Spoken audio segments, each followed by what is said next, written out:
Min bog hedder Kan det være mit liv? Og er skrevet af Maria Hirse. Bogen er udgivet i år 2009. Og så vil jeg lave en hurtig præsentation af forfatteren Maria Hirse. Maria Hirses fulde navn er Maria Madeleine Hirse. Hun er født den 13. december 1971 i Allerød.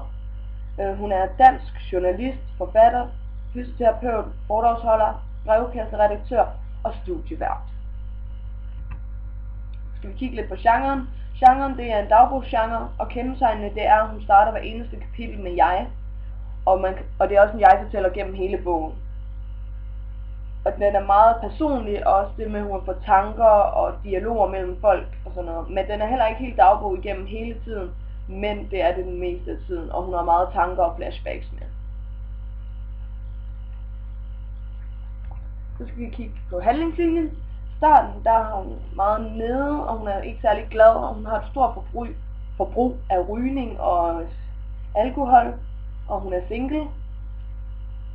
Men hun har 3 gode venner, som hedder Tina og Thomas og Camilla, som hun også snakker rigtig meget med og har et rigtig, rigtig godt forhold til. Og hun har ikke et særligt godt forhold til moren og morens kæreste Jørgen. Vendepunktet i bogen, det er, da hun møder Claus, og hun bliver lidt kærester med ham, og hun får et bedre forhold til hans søn Lukas. Men hun får også et bedre forhold til moren og til morens kæreste, da moren og Jørgen, morens kæreste, bliver syg. Hvor moren hun bliver indlagt på psykiatrisk afdeling, og Jørgen får kræft i tarmen.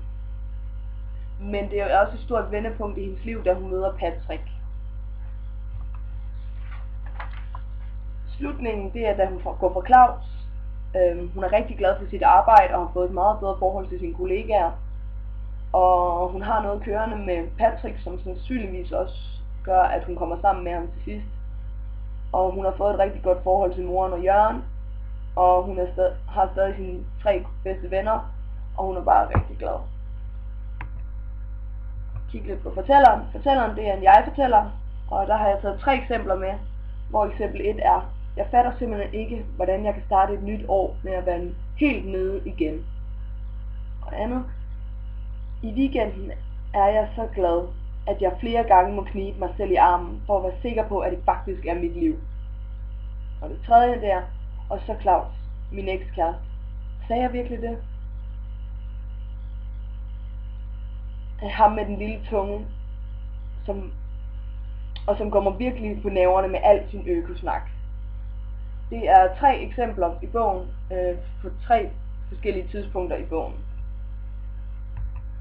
Så har vi kompositionen. Bogen er meget kronologisk, og den går kun fremad, og hun ser ikke rigtig tilbage ud over, hvis hun snakker med sine venner eller andre om hendes liv, og hun snakker tilbage om, hvordan det har været, men ellers så går det kun fremad.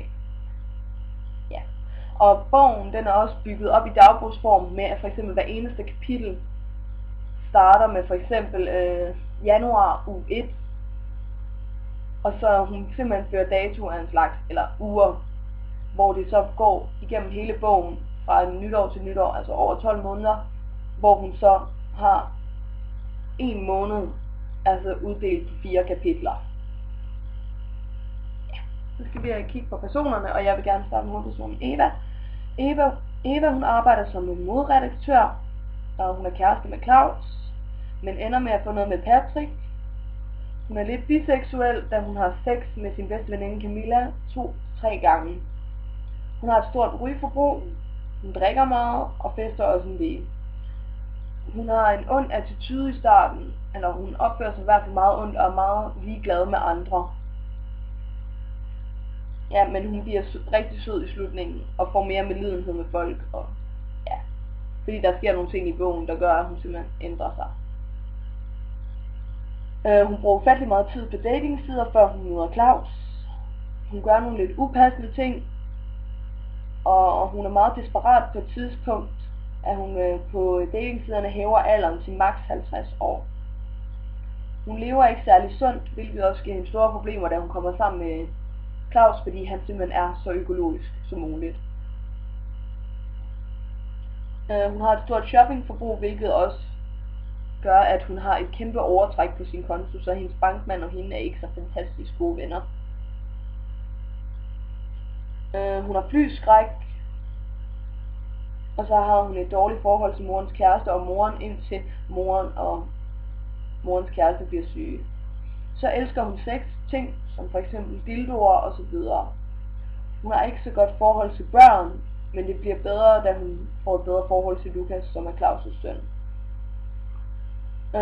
Hun bliver mere følsom gennem bogen. Hun bekymrer sig for sine venner, og begynder også at bekymre sig for andre i løbet af bogen.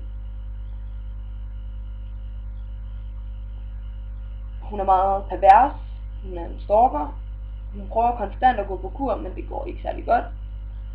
Og så snakker hun ufatteligt tit i sin telefon med sine venner, hvilket hun også gør i arbejdstiden. Så i starten er hun heller ikke særlig seriøs på arbejdet, men bliver mere seriøs i løbet af den tiden.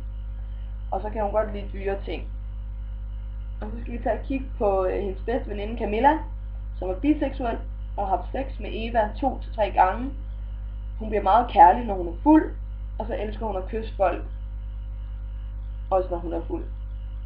Hun kan være vildt irriterende, og hun er Evas bedste veninde, elsker sexting, som dildoer og så videre. Hun er ung i sproget, drikker meget, fester meget, og så på et tidspunkt i bogen er hun simpelthen så desperat, at hun simpelthen også får en escort-fyr. Så det er et meget sådan perverst miljø, hvis man kan sige det på den måde. Og så elsker hun at kysse og flirte.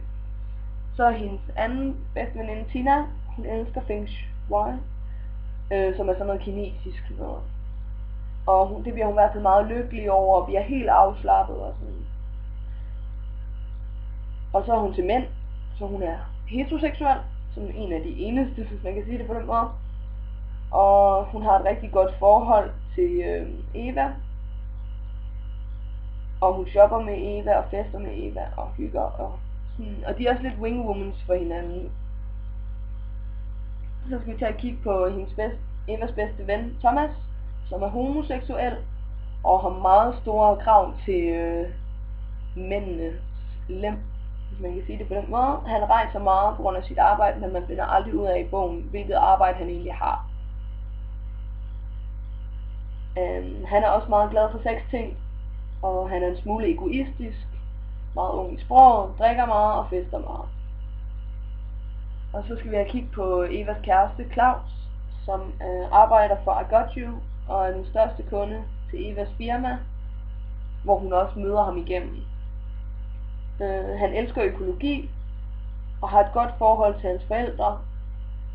Han har en lille pik, en lille tunge, og kan ikke lide, at Eva hun ryger.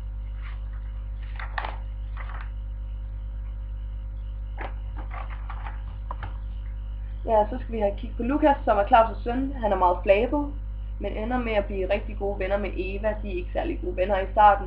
Så er han mega forkælet, han er enebarn og har et rigtig godt forhold til Claus' forældre. Så kan vi kigge på Carsten, som er en af Evas kollegaer. Han er meget irriterende og kan godt lide at være efter Eva. Og så kommenterer Eva også et par gange, at han har en lille pik. Mona, som også er en af Evas kollegaer, er en gravid kollega, der snakker meget med Eva. Og Eva bliver sådan pænt irriteret på hende, men får et bedre forhold med hende i slutningen.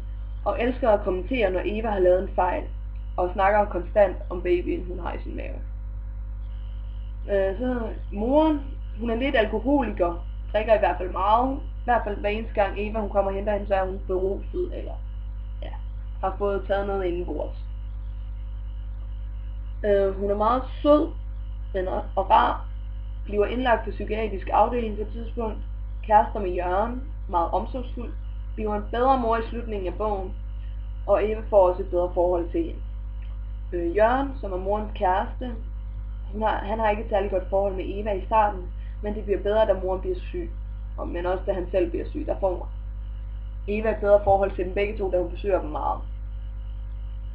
Så har vi naboerne, som hedder Bettina og Mustafa, og de får betydning for Evas liv ved, at de er med nytårsaften, og så kommer Bettina til skade, og så kommer Patrick og henter Bettina, og så tager Eva så med. Hvor det så også i slutningen, hvor hun så dumper Claus og kommer sammen med, eller får noget kørende med Patrick. Henrik, bare hurtigt, det er hendes ekskæreste, som hun har dumpet i etteren. Og ham møder vi meget hurtigt lige i starten. Patrick, han er falkmand, han har det varmeste smil, bløde hænder, de sødeste smilhuller, sød, flirtende, og kommer og henter Eva, da hun har slået foden til personalefesten, hvor det også er første gang, at Eva hun møder Patrick, og hun synes, han er sød og sådan. Og han ender også med at få noget med Eva. Ja, så skal vi kigge på tid og rum. Bogen varer i et tidsrum på 12 måneder fra nytår til nytår, hvor man følger Evas liv og dets udvikling. Hun bruger også meget sanser, som for eksempel når hun beskriver Claus' tunge, sex med Camilla eller Patrick. Miljøet hun lever i er meget ungt, sådan med fest, sexlegetøj og så videre. Sproget, det er meget hverdagssprog, men det er også en slags dagbogssprog, hvor hun nogle gange snakker direkte tale, men også på en fortællende måde. Og så er det meget personligt, og hun har også nogle af sine samtaler med. For eksempel en dialog. Hun har meget dialog mellem folk med. Men et eksempel på, at hun også har for eksempel sms-samtaler med, det er, at en besked Tina har sendt til hende: fundet en gammel, velhavende mand til dig, smiley. Så skal vi kigge på tema og motiv. Bogen handler om at finde sig selv, jagten på manden i hendes liv, om at træffe nogle afgørende valg i sit liv, og udvikle sig selv, lidt om singlelivet og et fast forhold. Min fortolkning, det er, at jeg tror gerne, forfatteren vil fortælle, hvordan det kan være at være en almindelig kvinde i nærheden af 30'erne, og hvordan sådan et liv kan være. Men hun vil også gerne fortælle, hvordan man kan udvikle sig selv og ændre sig for hvad man oplever og hvilke mennesker man er sammen med. I bogen udvikler Eva sig i hvert fald rigtig meget for de ting hun oplever og de mennesker hun møder. Min perspektivering, det er, at jeg har perspektiveret til også Marias Hirses bog på lidt stil, som er etteren af den bog jeg har læst. Og Eva er også hovedperson i hendes bog. I begge bøger skriver Maria Hirse meget dialog mellem mennesker i bøgerne. Så er det meget samme måde at skrive på i begge bøger, bortset fra at bog nummer 1, som I kan se på billedet her, er en selvbiografi af Maria Hirse, hvis man kan sige det på den måde, og toeren, det er en ucensureret dagbog. Men også i begge bøger får hun alle samtaler og meget dialog og breve og tanker med. Hvis man skal kigge på forskellen mellem bøgerne, så er det, at hun har ikke lige så meget breve og sådan noget med i begge bøger og sådan noget.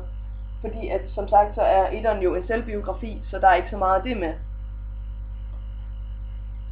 Men hun har på aller sidste side i fået lidt stil en sms til Henrik, hvor hun simpelthen dumper ham. Ja. Og det var så min kreative bograpport.